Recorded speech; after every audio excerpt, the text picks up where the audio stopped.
كميت وعلو تخاتلتي مدبات ماكل جول سبورت نلوم سلوس 4 نحاس زدارنا يو كلا يزور تحس علتاو زينات سبورت حيزنا تقربنا لنا مكتتالكم باخبرات نعدم انجليزاويت كلب مانشستر سيتي مسدم ببورتغالاوي تصاوتاي بيدرو نيتو قطاو ركب بمغبار استات 81 مليون يورو ወይ ከ 7 ሚሊዮን ፓውንድ ናብ ቸልሲ ወጋው ጨረታ አዳሊያ ከምዘላ ተገሊጹም አሰልጣኒ ኤንዞ ማሬስካ ምስቲ ቅድመ ሕጅ ኣብ ስታንፎርድ ብሪጅ አሰልጢን ወዝ ነበረ ወደ 26 ዓመት ፖርቱጋላዊ ናይ ክንፊ ተጻዋታይ ዳግማይ ክራኸብ ይደፍእ ከምዘለው ይትጸብጻብ ዘረደም ክለብ ቸልሲ ንኔቶ ካብ 70 ሚሊዮን ፓውንድ ከሳብ 80 ሚሊዮን ፓውንድ ዋጋ والله حلفتي تشيلسي كشطو لعل دليت كان تزي حلوم بزلعله كفليت كن مزرراب دلوات اللوم صار مانشستر سيتي مسمصاي برازيلاوي تصاوتاي سافينيو بخبر استاساسر زلو غداي كوينم ابز حجوان بتوتنهام لعلواي علامه كوين زلو سافينيو ናብ ለንደን እንተራተ በጊሱ ኔቶ ከሙጭ መተቃታ ይረአሎም መሰረት ጸብጻብ ጋዜጣ ዘሳን በመንገዲ ኤስፔንዝ ወጸብጻብ ድማም ኔቶ ፕሪሚየር ሊግ ጸንሕ ከም ዝመርጽ ናብ ስታዲየም ኢታድ ንምስጋር لعل تقبلنت كم زلو يقلصم ولا قاب زحج وان مانشستر سيتي اب توددر تمرح انتالوت كم بعل اس ميلان ليفربول زامسلا عبيت كلبات ون كنتاتو يكاتاتلولوام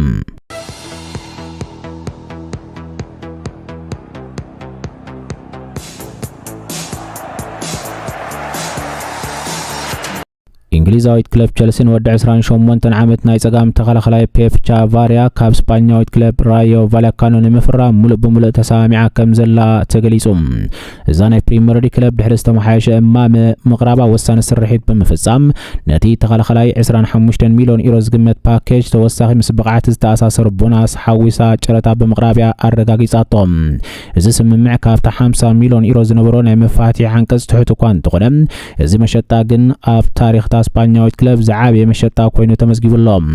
اقدمو اب ولقا وعلا تسامع صنح تشافاريا حكمناو مرمرا كغبر ناف كتما لندن كخيد فقاد رخيبلهم دحر مرمرا كاب ستانفورد بريج وقعو ملكتا اب قرب اوان كوهاب دما تثبيتالهم از اسبانياوي تخلخلاي بولقا ودليت تشابي الونسو كم قدام نستوهابو ناي مكلخال تصاوتاي كوينو حتى بمقرابم الونسو ماركو كريا نابريال مدريد ب3 مليون يورو مشاتو صعيبو افتي بوتا تصاوتاي كم زدلي قدن غير وصنحيوم جافاريا نماركو كريا قطاو متكاتو زيكونه قرصاوي وددر ابتا كلب كهب تصبيت يغبر ازمال دما ابتي بوتا مس تصاوت منسيات تصاوتي جرال هاتون لندن ايمنالون توداديروم حلافنت تسكيمو نوتم تصاوتي كمعدنيوم ازي كم زلو كوينو ممصا جافاريا ناب تشيلسي ابتحتي تشابي الونسو صغنا تكاد زلا كلب تشيلسي قصالو كوينو ابزكرامات ناب معراب لندن زاتو حدثتي تصاوتن تدارينا دما جوردان هندرسون دانويل بك مورغان روجرس ماكسن سلاكروا مارك بالسترا جوفاني كواندا مانويل اميغا تساغيرمالوم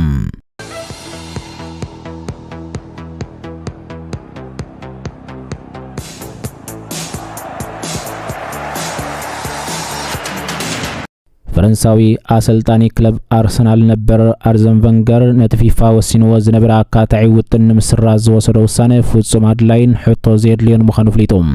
እዚ ካብ 2019 ጀሚሮ ሓላፊ ዓለማዊ ልምዓት ኩዕሶ እግሪ ፊፋ ኮይኑ ዘገልግል አሰልጣን አርሰናል ነበር ካብቲ ንግዳዊ ውጥን ብግልጽ ብምርሓቅ መግለጺኡ አውጽዮም ፕሬዝዳንት ፊፋ ጃኒ ኢንፋንቲኖ ፊፋ ፎርዋርድ ኢንተርፕራይዝ ዝበሃል ንግዳዊ ትካል ንምፍጣር ሓሳብ አቅሪቡ ነይሮም እዚ ማለት ድማ ውጥን ካብ 20 ሚታዊት كساب 21 ميتاويت وحد بصحيت نولقاويان او 40 كساب 4.2 بليون دولار مشات زتقال اليوم يكون برت وديد كاب محضر تاكلات اهغرات برتع تقاومو اغاطيموم معبر كعس اغر اوروبا توتن انترا سغير وانج عالم كالوت ودرات فيفان هاغراتو ملو بملو كبخرا مخنن افراريهم درس فيح وغزاتن لعلشم زلو ملك اغلعلواي امخاري كارلوس كارديرون دمام انفانتينو نت بروجكت كريفويم ازي كمزلن هالو فنجر وقعو مدرو قدمت ነገር مفراسون ሙሉ በሙሉ ተሳትፎ ከም ዘይነበሮ አስሚሩሎም አብዚ ስትራቴጂካ ውጥን አይተሳተፍኩን ዝበለ ፈንገር መጀመሪያ ድማ በጸብጻባት ማዕከና ዜና ቢሌ ነቲ ፕሮጀክት ፈሊጠዮም እቲ ፕሮጀክት ንምፍራስ ተወስደ ውሳኔ ፍጹም አድላይን ሕቶ ዜድሊን ነይሩ ምክንያቱ ንትካልና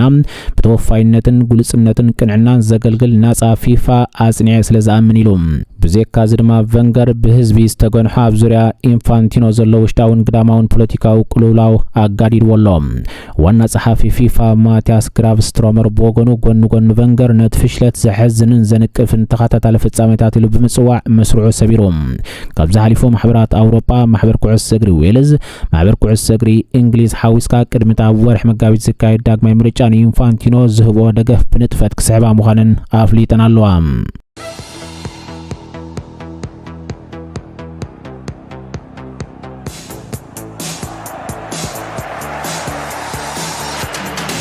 ናብ ካልእ ዜና ምስንሰግር ኣርጀንቲናዊ በዓል 8 ኮኸብ ሊዮነል ኣንድሬስ ሜሲ ኣብ ማድሪድ ዘጋጥመ ባርዕ ጫካ ንምህዳእ ንዝካየድ ዘሎ ጻዕርታት 80,000 ዩሮ ወግዓዊ ደገፍ ከም ዘበርከተ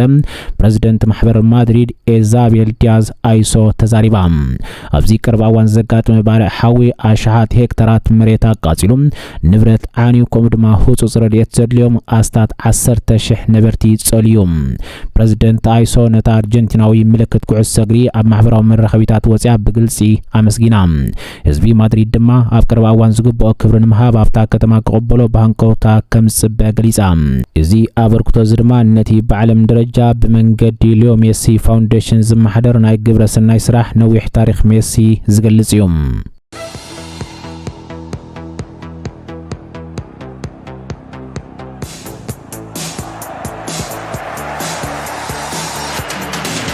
እንግሊዛውያን ክለባት ኖቲንጋም ፎረስትን ኒውካስትል ዩናይትድን ምስ ኢጣልያዊት ክለብ ጁቬንቱስ ንኣካፋፋሊ ክለብ ማንቸስተር ሲቲ ቲጃኒ ራይንደርስ ንምስጋር ኣብ ውድድር ከም ዘለዋ ተገሊጹ። ኪላ ምስጋር ተጻዋቲ ፋብሪዚዮ ሮማኖ ኣሰልጣኒ ኖቲንጋም ፎረስት ኦሊቨር ግላስነር ነዚ ወዲ 28 ዓመት ሆላንዳዊ ኣህግራዊ ተጻዋታይ ቀዳምነት ዝቦ ዘሎ ተጻዋታይ ገይሩ ኣብ ዝርዝር ኣቐሚጥዎ ይብል። ማንቸስተር ሲቲ ኣብዚ ክረማት ኣብ ትሕቲ ሓድሽ ኣሰልጣኒ ኤንዞ ማሬስካ መርገጺኣ ትግምግም ኣላ። እታ ክለብ ነቲ ዝሓለፈ ክረማት ካብ ኤስ ሚላን ብ55 ሚልዮን ዩሮ ዝኣተዋ ካፋፋሊ ማዕበላዊ ሕቶታት ኣጋጢምዋሎም። ኖቲንጋም ፎረስት ንማእከል ሜዳ ንምሕያል ብዙሕ ወጻኢታት ክትገብር ተዳልያ ከም ዘላ ዝሓበረት ዜና ማንቸስተር ሲቲ ድማ ቁልጡፍ መክሰብ ንምርካብ ኣስታት 60 ሚልዮን ፓውንድ ወይ ከዓ 64 ሚልዮን ዩሮ ዝሓትት ዋጋ ከም ዘቐመጠት ይግለጽ። ኢጣልያዊት ክለብ ጁቬንቱስ ብወገና ንኹነታቱ ብቐረባ ክትከታተሎን ከላ ማንቸስተር ሲቲ ግዝያዊ ናይ ልቓሕ ውዕል ክትጽድቕ ትኽእል ኣይትኽእልን ዝብል ምክትታል ትገብር ኣላ። ኒውካስትል ዩናይትድ ኣብ መጀመርያ ወርሒ ሰነ ንራይንደርስ ንምስጋር ብብዝሒ ዳሲሳ እኳ እንተነበረት ገና ግን ወግዓዊ ዕድመ ኣይቕረበትን። እዚ ከምዚ ኢሉ እንከሎ ገለ ጸብጻባት ፉትቦል ኢንሳይደር ከም ዝገለጽዎ ማንቸስተር ሲቲ ብሰንኪ ዘለዋ ዕንቆት ጋንታ ንመሸጣ ክትዓክዝ ከም ዘይትኽእል ክሕብሩ እንከሎ እቲ ተጻዋታይ ቁኑዕ ናይ ጸወታ ግዜ ንምርጋጽ ንዝግበር ምግዓዝ ድሉው ምህላው ይእመን። ኣብ ናይ መጀመርያ ናይ 2025-26 ናይ ፕሪምየር ሊግ ዓመት ኣብ 28 ጸወታት 5 ሾቶታት ከመዝግብን 2 ኣሲስትን ክገብር እንከሎ ኣብ መወዳእታ ናይቲ ዓመት ስፖርት ግን ናይ ደቃይቕ ግዜ ክረክብ ኣይከኣለን።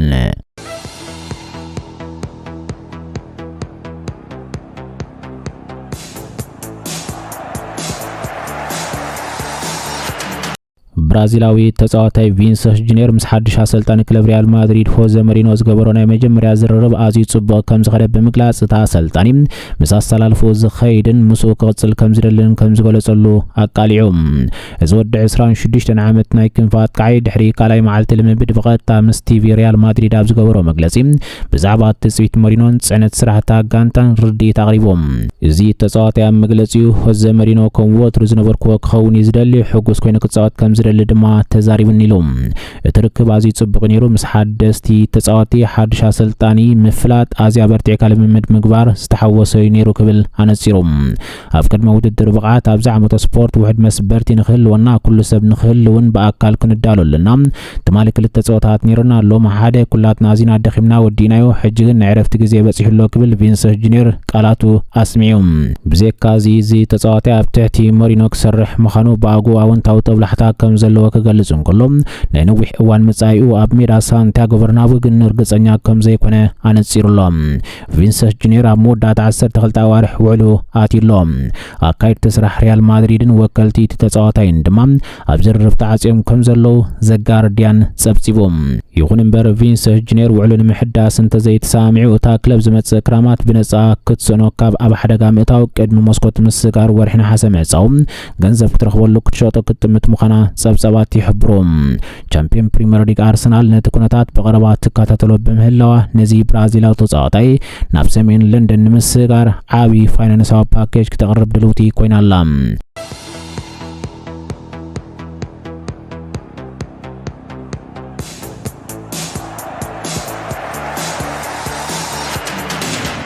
አፍካለ ዜና አብሊግ ዓለም ምዝግብት ዘይኮነት ክለብ ቦርሃም ውድ ካብ ሾደናዊት ክለብ ጆርጋር ደንስናት ቃያ አብዱል ማሊክ በ1 ሚሊዮን ፓውንድ ክትሸጦ ዝቀረበ ዘሰንብድ ናይ ምስጋር ጨረታ ብወግዒ ነጺጋቶም እዚ ምንጻግ ነታ እንግሊዛዊት ናይ ሊግ ዘይኮነት ጋንታ ዘለዋ ዕላማ መግለጽ ዝውክል እዩ እዚ ትራንዛክሽን ተቀባልነት እንተዘረከብ ነይሩ ግን ምስተን ሓደ ተጻዋታይ ኣብ ሃገራዊ ሊግ ዝተኸፍለ ዝለዓለ ክፍሊት ምስጋር ዝብል ታሪኻዊ ክብረ ወሰን ምተመጣጠነ ነይሩ እዩ እዚ ናይ ሕጂ ክብረ ወሰን ጀርሚ ቫርዲ ኣብ 2012 ካብ ክለብ ፊትወርታውን ናብ ሌስተር ሲቲ በ1 ሚሊዮን ፓውንድ ዝተሰጋገረሉ ፍሉይ ተርእዮ ሒዙ ይርከብ እዚ ዝተዋሃበ ናይ 1 ሚሊዮን ፓውንድ ዕድመ ዝተመሓየሸ ካልኣይ ጨረታይ ነይሩ ኣቀዲማ ሾደናዊት ክለብ ጆርጋር ደንስ ቅድሚ ቁሩብ መዓልታት ብቦርሃም ውድ ዝተነጽገ ናይ መጀመርያ ናይ መኽፈት እማመም 750,000 ፓውንድ ኣቅሪባ ኒራያ እዚ ወዲ 23 ዓመት ናይ ክንፊ ተጻዋታይ አካዳሚ ሚልወል ነበር ዝሓለፈ ዓመት ኣብ ኩሉ ውድድራት ንመማኑ ዘጸግም 18 ሾቶታትን 10 አሲስትን ብምምዝጋብ ብሉጽ መንሰይ ተጻዋታይ ሃገራዊ ሊግ ኮይኑ እዩ እዚ ከምዚሉን ከሎ እታ ክለብ ውን ዝሓለፈ ዓመት ኣብ ሜዳ ወምብሊ ብክለብ ብሩችዴል ብፍጹም ቅላዕ ድሕሪ ዘጋጠማ ልቢ ዝሰብር ስዕረት ናብ ሊግ ኩዕሶ እግሪ ዓለም ንምድያብ ዝነበራ ሕልሚ ብጸቢብ ኣምሊጥዋ እዩ ንዓብዱል ማሊክ ብምዕቃብ ንኻልእ ናይ ፕሮሞሽን ጸወታ ንምክያድ ኣብ ዕድሉ ቁማር ዝጻወት ዘለዎ ሓለፍቲ እታ ክለብ እዚ ድማ ልዕሊ 7 ኣሃዝ ክፍሊት ዋጋ ይህብወሎ ሾደናዊት ክለብ ጆርጋር ደንስ ሳልሳይ ክብረ ወሰን ሰብር ዕድል ሒዛ ክትምለስ እንተዳ ወሲና ከቢድ ውድድር ከጋጥማ እዩ እዚ ማለት ድማ ሓያሎ ፍረንሳውያን ክለባት ነቲ ኩነታት ይከታተልዎ ከም ዘለዋ ዝገልጽ ጸብጻብ ኣሎ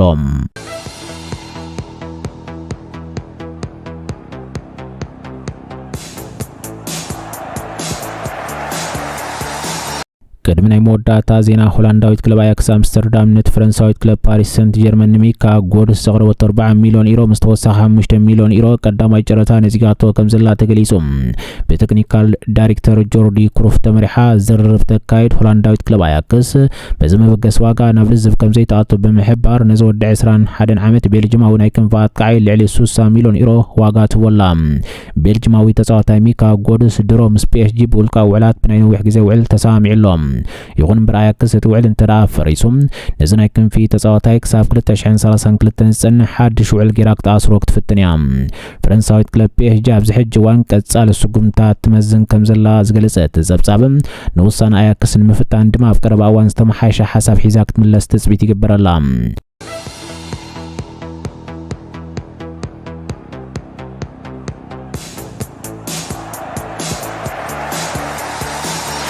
ጀርመናዊት ክለብ ባየር ሌቨርኩዘን ንፍረንሳዊ ናይ ክንፊ ተጻዋታይ ሙሳ ዲያቢ ካብ ናይ ስዑዲ ፕሮ ሊግ ክለብ አልኢታድ ዳግማይ ንምፍራም ኣብ ምዕብል ዝርብ ምህላዋ ተፈሊጡ ከም ባል ቢልድ ስካይ ስፖርት ዶይችላንድን ኪከርን ዝኣመሰለ ዓበይቲ ማዕከናት ዜና ስፖርት ጀርመን ወላ እኳ ሞንጎ ክልቲአን ክለባት ናይ መወዳእታ ስምምዕ ክሳብ ሕጂ እንተዘይተፈጸመ እቲ መደብ ግን ብንጥፈት ይካየድ ከም ዘሎ ሓቢረን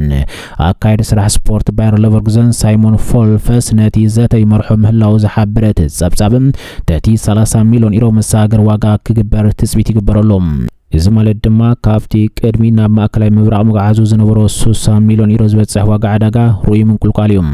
ሙሳ ዲያቢ ናብ ኣህጉር ኣውሮፓ ንምምላስ ብቆራጽነት ከም ዝተላለን ካብቲ ሕጂ ኣብ አልኢታድ ኣብ ዓመት ልዕሊ 10 ሚሊዮን ዩሮ ክኸውን ዝግመት ጽሩይ ደሞዝ ብልዑል ክቕነስ ድሉ ምዃኑ ይግለጽ በአንጻር ናይዛ ኣሰልጠንቲ ጀርመናዊት ክለብ ባየር ሌቨርኩዘን ኣብ 4-3-3 ቅዳስ ሰላልፋ ከካትትዋ ኣብ ጸጋማይ ሽነኽ መስመር መጥቃዕቲ ድማ ኣማራጺታት ንምሃብ ከም ምቹእ ተጻዋታይ ይርእይዎ ባየር ሌቨርኩዘን ነቲ ውድድር ክትመርሖን ከላ ከም ኢንተር ሚላን በንፊካ ዝኣመሰላ ኤሊት ክለባት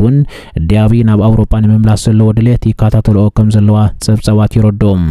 ስለምክትታልኩም ነመስግን ሕጂ ዝበልናዮ መደባት ስፖርት ነዞም ክንከታተሎም ጽንሕና ይመስሉ ነይሮም ኣብ ዝቕጽል መደብ ባህሊ ትሕዝቶ ክሳብ ንራኸብ ኣብ ዘለናዮ ሰላምን ጥዕናን ንኹልና